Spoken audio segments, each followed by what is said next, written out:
करे कोई भरे कोई। कराची में ई ट्रैफिक चालान की शफाफियत का पोल खुलकर सामने आ गया है। कराची पुलिस ने हैदराबाद के शहरियों को गलत ई चालान भेज दिया। लतीफाबाद के रहायशी सैफुल्लाह को चालान मौसूल हो गया। चालान में प्रिंट शुदा गाड़ी मेरी नहीं, शहरी सैफुल्लाह सीट बेल्ट ना बांधने पर 10,000 का चालान मौसूल हुआ। शहरी की जानिब से मजीद कहा गया कि इस दिन हैदराबाद में था, जबकि सैफुल्लाह मेरी गाड़ी भी कराची नहीं गई।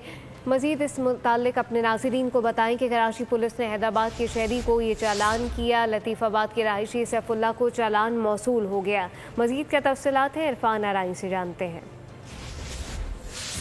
इरफान आराई से रब्ता बहाल करने की कोशिश करेंगे, लेकिन अपने नाज़रीन को बताएं कि चालान में प्रिंट शुदा गाड़ी मेरी नहीं, शहरी की जानिब से इंकशाफ किया गया।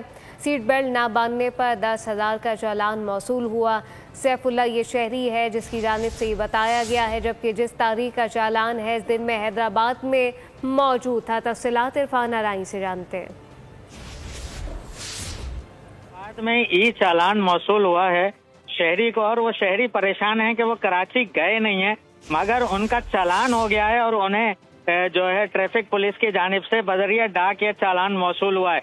हैदराबाद शहर के रहायशी का कहना है कि वो कराची नहीं गए हैं, ताहम नंबर प्लेट जो उन्हें भेजी गई है, जो गाड़ी की तस्वीर भेजी गई है, वो भी उनकी नहीं है। और सैफुल्लाह खान इस हवाले से परेशानी का शिकार हैं कि उन्हें बेल्ट ना बांधने का जुर्माना मिला है, मगर वो जुर्माना उनके जिम्मे नहीं बनता, क्योंकि ना तो वो कराची में थे और ना ही उनका कोई बेल्ट बांधने का मामला है। ताहम उन्होंने कहा है कि वो इस हवाले से ट्रैफिक पुलिस से राब्ता करेंगे और कोशिश करेंगे कि इस मामले को सुलझाया जा सके। जी, सब्सक्राइब करें और बेल दबाएं ताकि कोई खबर रह न जाए।